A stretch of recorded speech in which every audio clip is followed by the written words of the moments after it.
मेरे प्यारे मित्रों नमस्कार। आज हम पढ़ रहे हैं डिस्टिलेशन और आज का पहला पार्ट है इसका, है ना। इससे पहले आप लोगों ने कई यूनिट पढ़ी, जैसे कि डिफ्यूजन पढ़ा आपने, और डिफ्यूजन के बाद आपने एब्जॉर्प्शन पढ़ा।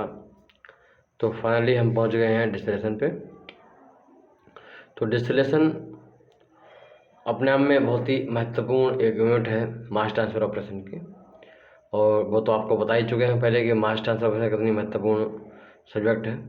केमिकल इंजीनियरिंग का एक बीटा सब्जेक्ट है, जान है मास ट्रांसफ़र ऑपरेशन, और सबसे ज़्यादा सिलेबस इसका है।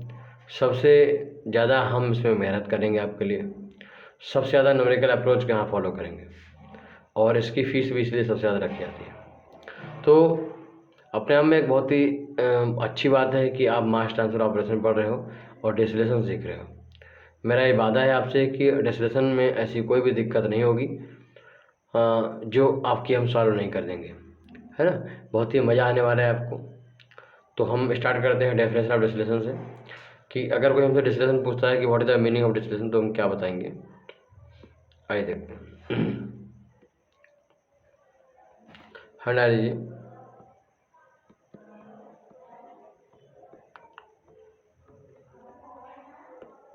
Distillation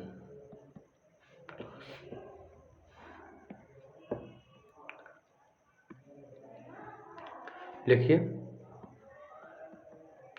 it is an unit operation. यह एक यूनिट ऑपरेशन है। सबसे पहले आपको यहीं से स्टार्ट करना है कि यह एक यूनिट ऑपरेशन है। यूनिट ऑपरेशन और यूनिट प्रोसेस के बारे में आपको डिफरेंस क्या हम बता चुके हैं। आपको जब मैंने आपको सीआरई पढ़ाई थी वहाँ पर बहुत डिफरेंस बताया था आपको। लिखो, इन विच बी सेपरेट टू लिक्विड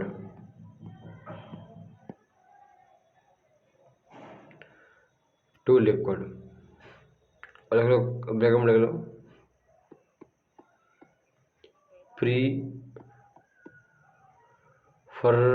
क्या बोलते हैं इसको, प्रीफरेंशियल, है ना,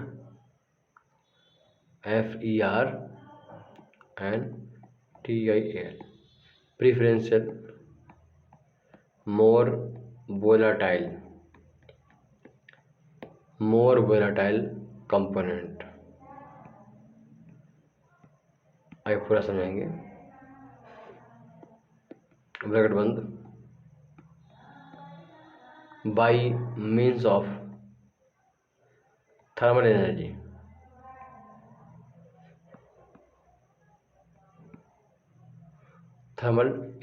या थर्मल हीट, मतलब हीट एनर्जी, थर्मल एनर्जी या फिर heat energy on the basis of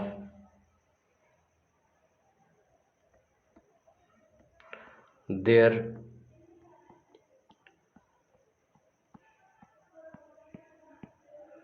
difference in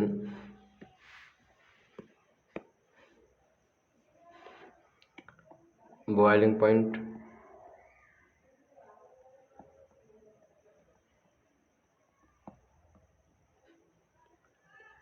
या फिर वोलाटिलिटी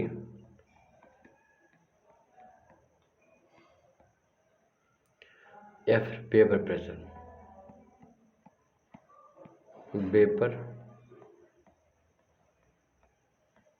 प्रेशर।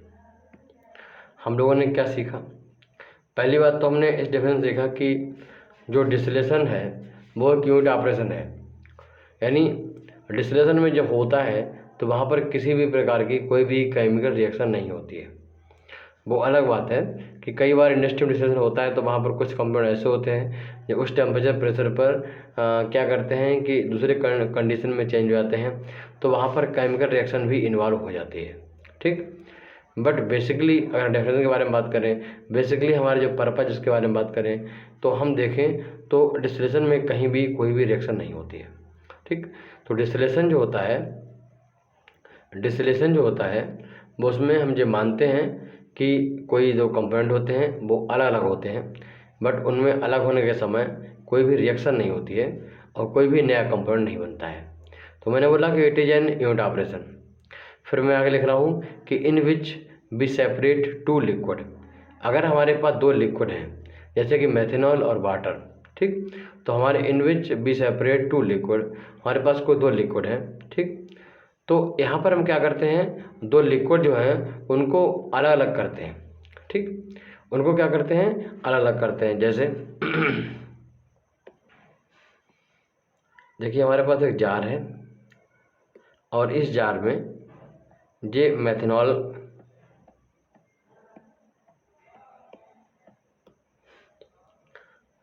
है, साथ में पानी है, या फिर एथेनॉल है और पानी है। जो ग्रीन कलर से है वो पानी है, ठीक।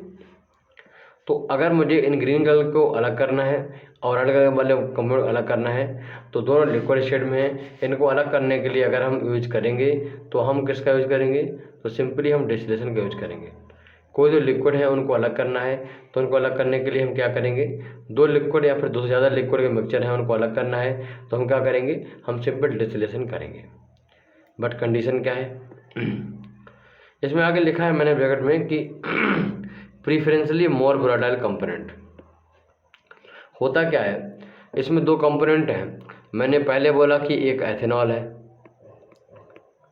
ठीक, और दूसरा क्या है, दूसरा वाटर है। तो हम पहले इनके बॉइलिंग पॉइंट देखेंगे।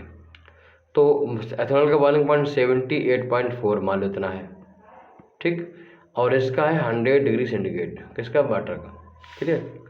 जिस कंपोनेंट का बॉइलिंग पॉइंट ज़्यादा होता है वो दोनों का अगर हम टेम्परेचर सेम टेम्परेचर रखें, तो इन दोनों का अगर हम सेम टेम्परेचर रखें तो देख सकते हैं हम कि मान लेता हूँ टेम्परेचर इनका 50 डिग्री सेंटीग्रेड है। इस टेम्परेचर देखें तो वाटर का वेपर प्रेशर अगर PV0 है और एथेनॉल का PA0 है, ठीक, तो हम देखेंगे कि किसी भी टेम्परेचर पर दोनों कंपोनेंट का बॉइलिंग पॉइंट वो वेपर प्रेशर देखेंगे हम कितना है। तो हमने कहा एथेनॉल का PA0 है और H2O का PV0 है। तो जिसका बॉइलिंग पॉइंट कम होता है किसी टेम्परेचर पर उसका वेपर प्रेशर क्या होता है, ज़्यादा होता है। तो हम देखेंगे कि PA0 जो होता है वो काफ़ी ज़्यादा है, PV से क्या है, काफ़ी ज़्यादा है। तो जिस कंपोनेंट का वेपर प्रेशर जो होता है वो ज़्यादा होता है तो हम ये बोल सकते हैं कि वो ज़्यादा उड़ने वाला है, यानी उसमें उड़नशीलता ज़्यादा है। उड़नशीलता का मतलब है उसमें वाष्पशीलता ज़्यादा है, मतलब उसकी वोलेटिलिटी ज़्यादा है। तो अगर हम बात करें वोलेटिलिटी किसकी, ए की, वो ज़्यादा होगी, वोलेटिलिटी बी के मुकाबले में, ठीक। जिसका बॉइलिंग पॉइंट कम उसकी वोलेटिलिटी ज़्यादा है। बॉइलिंग पॉइंट कम है इसका मतलब वो किसी टेम्परेचर पर उसके जो नंबर ऑफ मॉलिक्यूल होंगे वेपर के वो ज़्यादा होंगे, यानी उसकी क्या होगी, जो वेपर डेंसिटी होगी, गैस डेंसिटी होगी, पार्टिकल डेंसिटी होगी, वो ज़्यादा होगी। तो इतनी बात आपने सीखी। तो हमने क्या बोला, इन दोनों में से जिसका बॉइलिंग पॉइंट कम होता है उनकी वोलेटिलिटी क्या होती है, ज़्यादा होती है।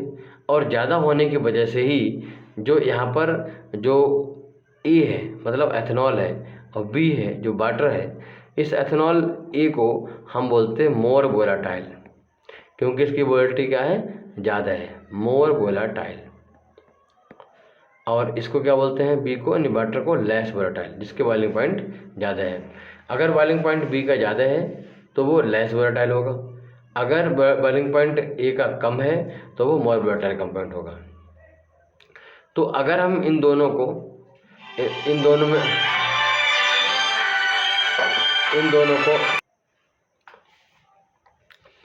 अब तक हमने सीखा कि अगर कोई कंपोनेंट ऐसा है जिसका बॉइलिंग पॉइंट ज़्यादा है, इसका मतलब है कि किसी भी टेम्परेचर पर उसका वेपर प्रेशर कम होगा। वेपर प्रेशर अगर कम होगा तो हम उससे बोल लेंगे कि उसकी वाष्पशीलता जो है कम है, यानी वो लेस वोलेटाइल है। ऐसे ही हमने सीखा कि जो कंपोनेंट ऐसा है जिसका बॉइलिंग पॉइंट जो है कम है, मतलब किसी भी टेम्परेचर पर उसकी जो नंबर ऑफ पार्टिकल होंगे, गैस पार्टिकल होंगे, वेपर पार्टिकल होंगे, वो ज़्यादा होंगे, मतलब उसका वेपर प्रेशर जो है ज़्यादा होगा। इसको हम मोर वोलेटाइल कंपोनेंट कहते हैं। हम बात कर रहे थे डेफिनेशन के बारे में, तो मैंने आपको लिखवाया है कि प्रीफरेंशियली मोर वोलेटाइल कंपोनेंट। तो अगर हमारे पास दो कंपोनेंट हैं जैसे कि एथेनॉल और वाटर है, तो हम इसमें से इन दोनों को अलग करना चाहते हैं। फिर मैंने इसमें आपको लाइन लिखी कि प्रीफरेंशियली मोर वोलेटाइल कंपोनेंट, यानी इसका मतलब हम इनमें से जो मोर वोलेटाइल कंपोनेंट है ना एथेनॉल, उसको अलग करना चाहते हैं। हमारा पर्पज वाटर अलग हो या ना हो, ये हमारा फोकस नहीं है। हमारा फोकस किस पे है? लेस मतलब मोर वोलेटाइल कंपोनेंट पे है। ये वाली बात जनरली सही है, बट ये बात पूरी तरीके से सही नहीं है, ठीक। मगर हम अगर जनरली आंसर दें तो हम कह सकते हैं किसको अलग करना है? एथेनॉल को अलग करना है। ज़्यादातर हम देखते हैं कि जो मिक्सचर होते हैं उनमें दूसरा कंपोनेंट जो होता है वो वाटर होता है, और अक्सर उसका बॉइलिंग पॉइंट ज़्यादा होता है, इसलिए हमारा उसको अलग करना हमारा फोकस नहीं होता है। जैसे कि एथेनॉल और इसका मिक्सचर, बेंजीन का वाटर का मिक्सचर, तो इन सब में हमारा पर्पज कैसे? बेंजीन को अलग करना है, एथेनॉल को अलग करना है, मेथेनॉल को अलग करना है। आपका क्वेश्चन हो सकता है मेथेनॉल का बॉइलिंग पॉइंट कितना है, तो उसका बॉइलिंग पॉइंट है 64। सर बेंजीन का बॉइलिंग पॉइंट कितना है, उसका 80। तो ऐसे ही हम अब आप समझ गए होंगे कि हम क्या कहना चाहते हैं।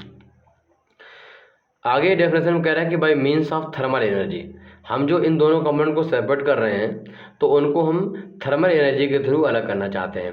थर्मल एनर्जी के थ्रू अलग करने का मतलब ये है कि हमारे पास दो कंपोनेंट होंगे और हम उनमें से उनको क्या करेंगे? थर्मल एनर्जी देंगे, मतलब हम उनको हीटअप करेंगे। हम उनको हीटअप करेंगे तो टेम्परेचर, मान लो स्टार्टिंग में टेम्परेचर कितना है? स्टार्टिंग में टेम्परेचर था 25 डिग्री सेंटीग्रेड, ठीक। अब मैंने इनको हीटअप करना शुरू किया।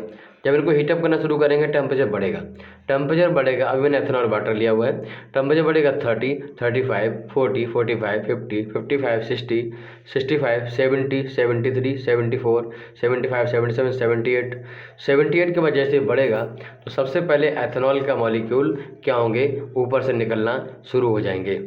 और एथेनॉल के मॉलिक्यूल जो हैं, एथेनॉल के मॉलिक्यूल यहाँ से निकलना शुरू हो जाएंगे, ठीक। तो जो कंपोनेंट जिसका बॉइलिंग पॉइंट कम है उसके मॉलिक्यूल निकलना शुरू हो जाएंगे। अब वो हम क्या करेंगे? उनको किसी एक जगह पर क्या करेंगे? उनको इकट्ठा कर लेंगे। फिर हम देखेंगे कि लगभग सारे एथेनॉल के मॉलिक्यूल हमने ऊपर इकट्ठे कर लिए हैं। वेपर है, मुझे लिक्विड फॉर्म में चाहिए तो हम इसको ठंडा कर देंगे, बाहर से पानी के थ्रू ठंडा कर देंगे। और ठंडा जैसे करेंगे हमारे पास एक करेक्ट लिक्विड स्टेट में एथेनॉल मिल जाएगा। नीचे जो होंगे हमारे पास सिर्फ ग्रीन कलर के मॉलिक्यूल जो है वाटर के हैं वो अवेलेबल होंगे, और उनमें एक दो मॉलिक्यूल एथेनॉल का भी होगा। इस तरीके से हम देखेंगे कि दोनों मॉलिक्यूल एथेनॉल ऊपर आ गया है, अलग हो गया है, और वाटर अलग हो गया है। इस तरीके से हम थर्मल एनर्जी के थ्रू, मीन्स का मतलब होता है थ्रू, माध्यम से, bye means of thermal energy हम दोनों को अलग कर लेते हैं। इसमें आगे लिखा है कि on the basis of difference in boiling point, जो अलग होने की प्रक्रिया होती है वो डिपेंड किसी बात पर करती है कि उन दोनों कंपाउंड के बॉइलिंग पॉइंट क्या हैं। अगर उन दोनों कंपाउंड के बॉइलिंग पॉइंट में डिफरेंस है, एक का 78 एक का 100 है, तो हम आसानी से उनको अलग कर सकते हैं। वोलेटिलिटी मतलब दोनों कंपाउंड की वोलेटिलिटी अलग होनी चाहिए। ऐसा नहीं हो कि दोनों कंपाउंड की वोलेटिलिटी सेम है। अगर वोलेटिलिटी सेम होगी तो दोनों कंपाउंड, एक कंपाउंड मिलेगा नहीं मुझे, दोनों कंपाउंड एक साथ वेपराइज होंगे और कंडेंस करने पर दोबारा से मुझे दोनों कंपाउंड मिल जाएंगे और हमें कोई फ़ायदा होने वाला नहीं है। यानी ए और बी का मिक्सचर है, हम उसको वेपराइज कर रहे हैं और दोनों की वोलेटिलिटी सेम है, तो जो वेपर होगी उसमें भी ए और बी मिलेगा और कंडेंस करने पर भी ए और बी मिलेगा, जिससे हमें कोई फ़ायदा होने वाला नहीं है। हमने जो एनर्जी दी है एनर्जी पूरी वेस्ट हो जाएगी। यानी मुझे अलग करना है तो दोनों कंपाउंड की वोलेटिलिटी डिफरेंट होनी चाहिए, मतलब दोनों का बॉइलिंग पॉइंट डिफर होना चाहिए। हम किसी की वोलेटिलिटी ज़्यादा है या कम है इसको पता करते हैं वेपर प्रेशर से। तो हम एक बात समझ जाएं कि किसी भी टेम्परेचर पर जो वेपर प्रेशर है, हमने एग्जाम्पल के लिए आपको यहाँ पर माना था कि इसका वेपर प्रेशर PA0 है, इसका PB0 है, दोनों का वेपर प्रेशर डिफरेंट होना चाहिए। अगर दोनों वेपर प्रेशर सेम है इसका मतलब फिर हम दोबारा देखेंगे कि गर्म करने पर हमें वेपर में दोनों ए और बी मिलेंगे और कंडेंस करने पर ए और बी मिलेगा, यानी मुझे कोई फ़ायदा होने वाला नहीं है। यानी वेपर प्रेशर में डिफरेंस या वोलेटिलिटी में डिफरेंस या फिर बॉइलिंग पॉइंट में डिफरेंस होना चाहिए, तभी हम दोनों कंपाउंड को अलग अलग कर पाएंगे। दोनों लिक्विड कंपाउंड को, अगेन आई एम्फेसाइज दैट, हमारे पास दोनों कंपाउंड लिक्विड स्टेट में है और दोनों लिक्विड कंपाउंड का ही बॉइलिंग पॉइंट डिफर होना चाहिए। फिलहाल ये बहुत लंबी बात थी, हम इसको समराइज करते हैं। समराइज करते हैं कि this it is unit operation एक यूनिट ऑपरेशन है in which we separate two liquid, दो लिक्विड या तीन लिक्विड कोई भी हैं उनको हम आपस में अलग करते हैं। ठीक, हम कोशिश करते हैं कि जो मोरबिलिटी कंपोनेंट है उसको हम पहले अलग कर लें by the means of thermal energy on the basis of their difference in boiling point, बॉइलिटी और वेपर प्रेशर। तो ये थी हमारे आज का टॉपिक, जिसको मैंने बोला कि डेफिनेशन ऑफ डिस्टिलेशन। चलते चलते एक लाइन लिखवाता हूँ जिससे क्वेश्चन आता है। क्वेश्चन क्या है देखिए, बॉइलिंग पॉइंट जो होता है इनका आपस में जो वोलेटिलिटी है उसका उल्टा रिलेशन होता है।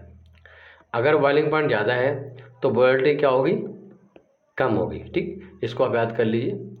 और इसी तरीके से जो वेपर प्रेशर के बारे में बात करें तो वेपर प्रेशर का भी रिलेशन क्या होता है, उल्टा होता है। अगर बॉइलिंग पॉइंट ज़्यादा है तो वेपर प्रेशर क्या होगा, किसी टेम्परेचर पर कम होगा। ये वाली बात याद रखिएगा। फिलहाल हम एक बॉइलिंग पॉइंट के बारे में बात करने वाले थे, बट हम उसके बारे में नेक्स्ट लेक्चर में बात करेंगे। फिर मिलते हैं, नमस्कार।